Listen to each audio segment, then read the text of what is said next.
साथियों, यदि आपकी कर्क राशि है या कर्क लग्न है, यह सप्ताह आपके लिए बड़ा ही विशेष है। क्या विशेष है? एक तो आपको आय और व्यय इनमें बैलेंस रखना है। अगर इनमें बैलेंस नहीं रखा है तो समस्या आ सकती है, आप विशेष परेशानी में आ सकते हैं। दूसरा, अपने स्वास्थ्य का ध्यान रखना है, क्योंकि आकस्मिक सडन आपका स्वास्थ्य या परिवार में किसी का स्वास्थ्य बिगड़ सकता है। तो आप अगर सजग रहते हैं तो आपको आसानी से आप बाहर आ जाएंगे। अगर आप विचलित हो जाते हैं, निश्चित तौर पर समय विपरीत हो जाएगा। क्यों कह रहा हूं ऐसा? क्योंकि स्थितियां ऐसी है, रिपु स्थान पर, अष्टम स्थान पर, द्वादश स्थान पर देखेंगे आप 4-4 ग्रह हैं सबको मिला के। तो ये स्थिति इसलिए आ रही है। नमस्कार, मैं हूं पंडित लोकेश पालीवाल, आपके समक्ष उपस्थित हूं 15 दिसंबर से 21 दिसंबर तक का चंद्र कुंडली से फलादेश, जो कि आपके ऊपर 50% रहने वाला है। इससे अधिक चाहते हैं आप आपकी बर्थ डिटेल हमसे शेयर करें, हम उसको देखकर लग्न कुंडली हो, नवमांश हो या दशा इत्यादि जो भी हो, हम उसको देखकर 80 to 90% आपको बताएंगे, बिल्कुल सटीक सही होगा। एक मार्गदर्शन आपका जीवन भी बदल सकता है। और विशेष बात हम कैसे बताते हैं, हम चंद्रमा का जो गोचर विचरण रहता है इससे ही सब बताते हैं कि इस सप्ताह में चंद्रमा तुला पर है, फिर वृश्चिक में आएंगे, फिर धन में आएंगे। तो 3 राशि इस सप्ताह में चंद्रमा विचरण करेंगे। तो क्या रहेगा? तो सप्ताह के प्रारंभ में आपको परिवार में बिल्कुल लॉयल रहना है, एग्रेसिव नहीं रहना है, कोई नई चीज नहीं खरीदनी, चाहे वाहन हो चाहे कुछ दूसरी चीज हो। दूसरा, किसी को भी धन का लेन देन नहीं करना है, सावधानी रखनी है, अच्छा रहेगा। सुखों के प्रति अंधविश्वास के साथ भगना नहीं।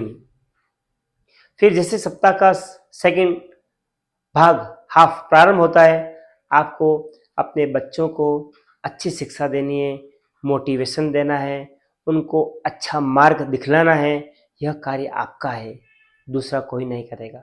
जो आपको पीड़ा होगी किसी और को नहीं होगी। तो अपने बच्चों के प्रति समर्पित रहें, उनके बारे में चिंतन करें कि क्या इनको कहें जो ये ऑन द लाइन रहें, और मेहनत करें, ईमानदारी रहें और सेवा भाव रहे। तो इसके बारे में आप चिंतन करेंगे तो अच्छा रहेगा। साथ में आप स्वाध्याय भी करेंगे, जिस फील्ड में आप हैं, जिस कार्य क्षेत्र में हैं, उसकी बारीकियां जानने की कोशिश भी करेंगे, अध्ययन से, अनुभव से, या आपसे जो सीनियर हैं अपने लाइन में उनसे आप सीखने का प्रयास अवश्य करेंगे।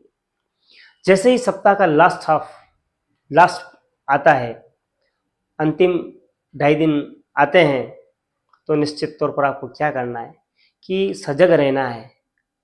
अपने किसी अज्ञात शत्रु से आपको हानि हो सकती है, आपकी प्लानिंग चल रही है, तो आप पहले से विचार रखेंगे कौन क्या कर सकता है, तो आप संभल सकते हैं। इसके साथ में आप अपने स्वास्थ्य का भी ध्यान रखेंगे। इधर उधर जाते हैं तो सुरक्षित जाएंगे, तैयारी के साथ जाएंगे। हेलमेट लगाना कभी ना भूलें। अगर ड्राइव कर रहे हैं तो बेल्ट लगाना कभी नहीं भूलें। ये छोटी छोटी चीजें हैं, सावधानी घटी दुर्घटना घटी, इसका विशेष ध्यान रखेंगे। और एलर्जी से संबंधित, एसिडिटी से संबंधित आपको समस्या रह सकती है, तो इसका ध्यान रखेंगे आप। विशेष बात, इस सप्ताह में 15 दिसंबर को सूर्य राशि परिवर्तन कर रहे हैं, वृश्चिक से धन में जा रहे हैं, धन संक्रांति प्रारंभ हो रही है। हमने सूर्य को डायरेक्ट धन में ही लिखा है, तो यहाँ पर मांगलिक कर्म में एक स्टॉप लग जाता है।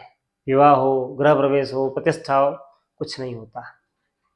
तो यह किसके लिए? ज्ञानार्जन के लिए और पुण्यार्जन के लिए। पुण्य करें, ज्ञान ग्रहण करें, तप बढ़ाएं, और इससे लाभ होगा आपको।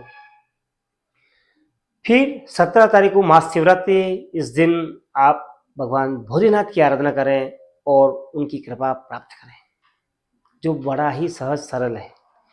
फिर देखें 18 तारीख को महाशिवरात्रि है, इस दिन भी भगवान शिव जी की आराधना करना बेहद कल्याणकारी माना गया है, अवश्य करें आप।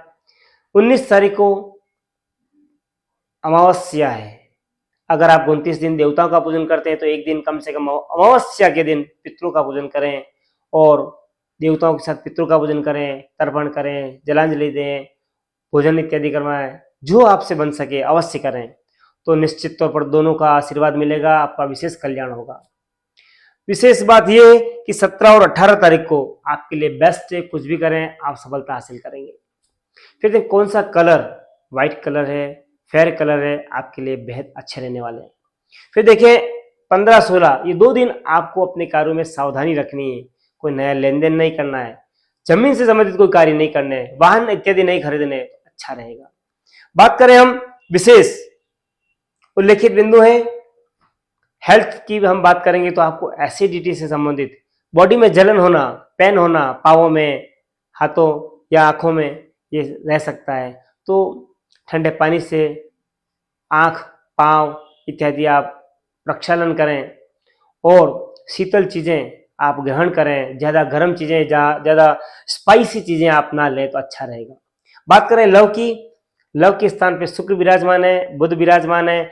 आपके कलात्मक कार्यों से, रचनात्मक कार्यों से हर कोई प्रभावित रहेगा, लेकिन आपको सावधान रहना है, कहीं चीटिंग नहीं हो जाए, कहीं नुकसान नहीं हो जाए।